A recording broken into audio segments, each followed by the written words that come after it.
मशरिक news के नाज़रीन नादाब, इस समय हम मौजूद हैं त्रिलोकपुरी के सरकारी स्कूल में, जहां दिल्ली पुलिस के द्वारा चलाए जा रहे युवा प्रोजेक्ट के तहत नौजवानों को इंग्लिश सिखाने की और उन्हें रोजगार परक कोर्स कराने की तैयारी की जा रही है। हमारे साथ हैं नवनियुक्त एसीपी हरि सिंह जी। कोरोना काल में बेरोजगारी का आलम बढ़ा है, ऐसे में ये प्रोजेक्ट युवाओं के लिए कितना फ़ायदेमंद रहेगा, कितना उनके जीवन को अच्छा मार्गदर्शन देगा, जानते हैं हरिशंकर जी से। जी सर। दिल्ली पुलिस का युवा प्रोजेक्ट युवाओं के लिए होता है, उनके मार्गदर्शन के लिए हम लोग काम करते हैं। ये जो कोर्स है जनरल ड्यूटी असिस्टेंट का, ये बेसिकली हेल्थ के सेक्टर में बच्चों को स्किल डेवलप करने का एक प्रोग्राम हमारा है। चूँकि हेल्थ एक बहुत बड़ा इशू है आज की डेट में पैंडेमिक की वजह से, तो हम हेल्थ पे बच्चों को ऐसा स्किल उनको डेवलप कर रहे हैं कि आने वाले समय में वो हमारे हॉस्पिटल्स में, हमारे हेल्थ सेक्टर में हमारे एक वर्कफोर्स बने और हमें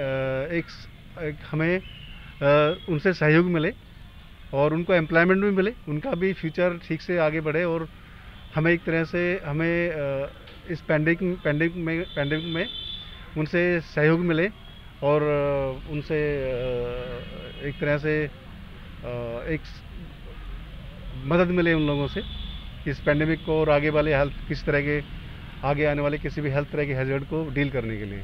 ये कोर्स नौजवानों को जब रोजगार देगा तो इस तरीके से कितना अपराध पे रुकाव भी होएगा, इसको आप कितना हद तक समझते हैं?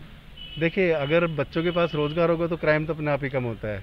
क्राइम का अगर बच्चों के पास एम्प्लॉयमेंट है, बच्चों के पास अपनी इनकम है, तो क्राइम तो बड़ा ओबियस है कि क्राइम तो कम होता ही है।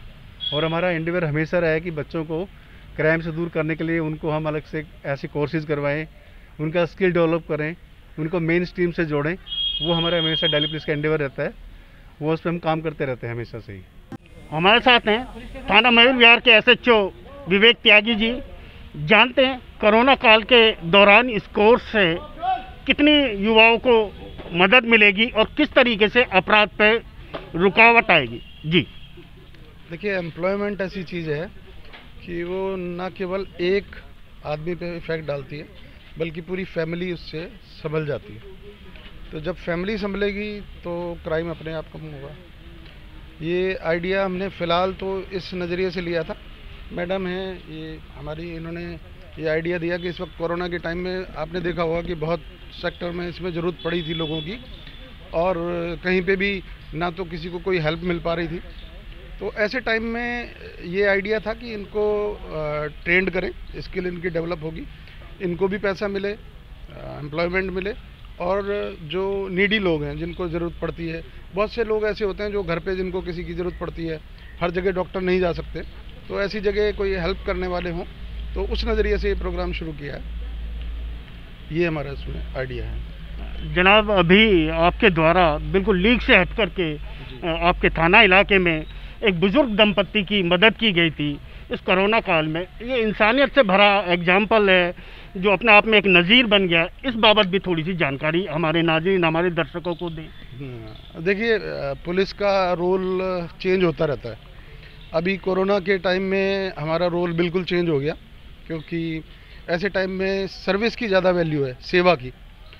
तो जब कुछ लोगों ने हमें अप्रोच किया बाहर से, उन्होंने बताया कि वहाँ उनके यहाँ पे ओल्ड लोग हैं और उनको हॉस्पिटलाइजेशन की ज़रूरत है, उनके घर के आसपास कोई नहीं है, कोई हेल्प नहीं कर रहा है।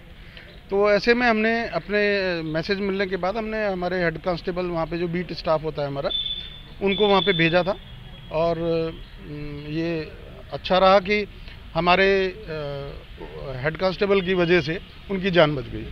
उनको हॉस्पिटलाइज कराया और उनका ट्रीटमेंट किया, कई दिन तक उनका ध्यान रखा। ये आने वाले वक्त में भी कोरोना की तीसरी लहर की बात की जा रही है, ऐसे में आप अपने थाना इलाके में और आगे एहतियातन क्या क्या कदम उठाने की सोच रहे हैं? देखिए, सबसे अच्छा काम तो हमने अब यही शुरू कर दिया है कि लोगों को ट्रेनिंग शुरू कर दी। तो जिन लोगों को ज़रूरत होगी, अब की बार हमारी वर्क फोर्स बढ़ जाएगी। अभी तक हम खुद कर रहे थे और जगह जगह जाना पड़ रहा था। अभी ये बच्चे हमारे साथ हैं, ये ट्रेंड हो जाएंगे, जगह जगह हॉस्पिटल्स में जाएंगे तो हमें हेल्प मिलेगी, वहीं से लेंगे। धन्यवाद। तो ये थे हमारे साथ SHO मयूर विहार विवेक त्यागी जी। दिल्ली पुलिस इन दिनों लीक से हट के काम कर रही है। अपराध पर अंकुश लगाने के अलावा इंसानियत से भरे जज्बे को भी दिल्ली पुलिस दिल की पुलिस बन करके दे रही है। जगह जगह जहां ज़रूरतमंद लोग हैं वहां राशन भी दिल्ली पुलिस के द्वारा पहुंचाया जा रहा है। हमारे साथ युवा प्रोजेक्ट से जुड़े हुए ऐसे खान जी किस तरीके की मदद किस तरीके की मदद जो है? मैं स्वास्थ्य समाज सेवाओं में समर्पित हूँ। अभी कोरोना लास्ट ईयर से आया है, इससे पहले सैनिटाइजर, मास्क वगैरह और एट प्रेजेंट आप जो ये युवा हैं जी इनकी किस तरीके से मदद कर पाएंगे आप? मैं इनको वो स्वास्थ्य की सेवाओं से जोड़ना चाहता हूँ, जिन सेवाओं से ये समाज में किसी भी राष्ट्र का विकास का मानक वहाँ के स्वस्थ और शिक्षित नागरिकों पर डिपेंड होता है। जब स्वस्थ होंगे तो किसी भी तरह की आपके वर्ग को चुनने में सेलेक्ट कर सकते हैं। एक बीमार आदमी कुछ नहीं कर सकता। मैं स्वास्थ्य का प्रतीक हूँ और स्वास्थ्य में ज़्यादा विश्वास रखता हूँ। युवा प्रोजेक्ट युवाओं के लिए बनाया गया एक ऐसा प्रोजेक्ट है जो उनकी ज़िंदगी को बहुत बेहतर बना रहा है, जो इन युवाओं को इंग्लिश सिखाएगा। इस सब की क्या तैयारी है, किस किस तरीके से इस कार्य को अंजाम दिया जाएगा, जानते हैं हम स्नेहलता शर्मा जी से। जी देखिए, अभी हमने सारे बच्चे यहाँ आए हैं और उनको सबको ब्रीफिंग दिया है और हम चाहते हैं कि आज की डेट में जो पैंडेमिक टाइम है, इस टाइम पे बहुत ही अच्छी अपॉर्चुनिटी है क्योंकि लोगों के पास जॉब नहीं है और हम सिर्फ 2 महीने की एक रिग्रेस ट्रेनिंग के बाद उनको तीसरे महीने में यदि जॉब दिला देते हैं तो मुझे लगता है बच्चों के लिए भी एक बहुत अचीवमेंट की बात होगी और हम एज अ सोशल वर्कर हमें जो सेटिस्फेक्शन मिलेगा दैट वी नो बेटर। तो इसलिए हम सभी बच्चों को चाहते हैं कि यहाँ पे अवेयरनेस आ जाए। यहाँ के बच्चों के अंदर अवेयरनेस एंड फोकस होना बहुत ज़रूरी है, उसके लिए उनकी काउंसलिंग की बहुत ज़रूरत है और हम ये मन से चाहते हैं कि वो स्वावलंबित रहें, किसी के सामने हाथ नहीं फैलाएं। बस यही मेरी लाइफ का और मेरे सोशल वर्क का उद्देश्य है। स्नेहलता जी, क्या कोर्स है और किस तरीके से इस कोर्स को अंजाम दिया जाएगा? देखिए, ये एक हमारे पास कुछ ऑर्गेनाइजेशन है जिनसे हम टाई अप करते हैं, जिनको अपने वर्कर्स की ज़रूरत होती है। वर्कर्स को किस तरह का उनको काम चाहिए ऑफिस में, उस तरह का ही हम उनको ट्रेनिंग देते हैं और हमने अपने कोर्स को इस तरह से मैनेज किया है कि वो बच्चे इतने एक्सपर्ट हो जाते हैं। जैसे ग्रुप डिस्कशन हो गया, हम उनको पहले फील्ड में भी लेके जाते थे, उनको डिफरेंट तरह की एक्टिविटी कराते हैं जिससे कि वो एक ओवरऑल बन जाते हैं और उनका कॉन्फिडेंस लेवल बहुत ज़्यादा हो जाता है। कुछ बच्चों को हमने देखा ग्रुप डिस्कशन में वो बोल ही नहीं पाते हैं, तो हम उनको बहुत ज़्यादा एनकरेज करते हैं कि आप कुछ ना कुछ बोलिए। कुछ हेजिटेट करते हैं, कुछ बहुत ही फास्ट फॉरवर्ड होते हैं, तो उन लोगों को हम एक लाइफ में एक कॉन्फिडेंस आते हैं। इन युवाओं को इंग्लिश सिखाने वाले टाइम समूह से मनोज जी किस तरीके से इन बच्चों को एक जो कहा जाए कि रीढ़ की हड्डी बन चुकी है इंग्लिश, उसमें आप प्रवीण करेंगे? इंग्लिश सिखाने का जो हमारा मेथड है वो बाकी मेथड से बहुत डिफरेंट है। हमारा मेथड जो है वो एक्टिविटी बेस्ड है। बच्चा हंसी में ही इंग्लिश सीख जाता है और उसे महसूस भी नहीं होता।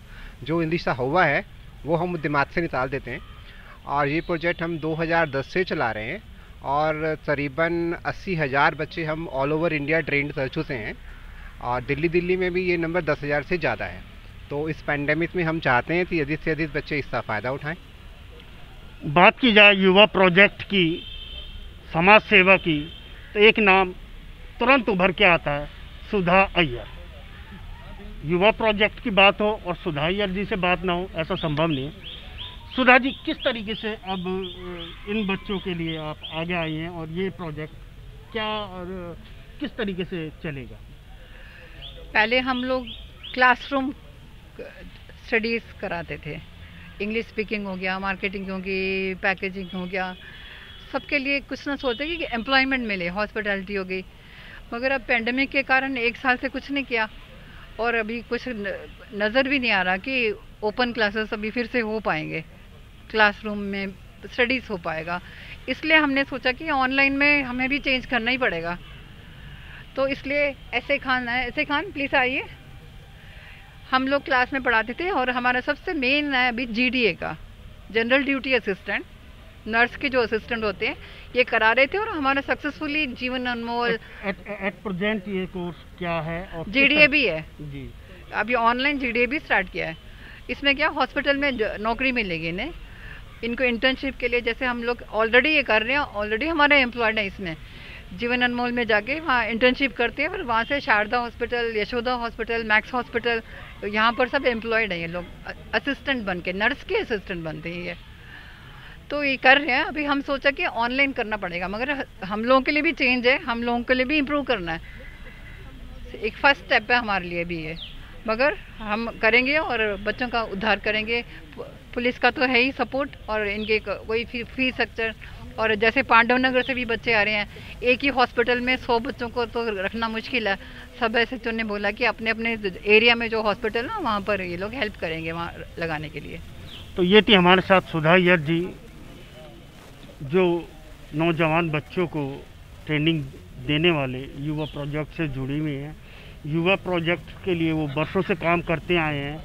उनका एक ही उद्देश्य है कि समाज में कोई बेरोजगार ना हो और समाज के ये युवा आगे चल के समाज को नई दशा दें।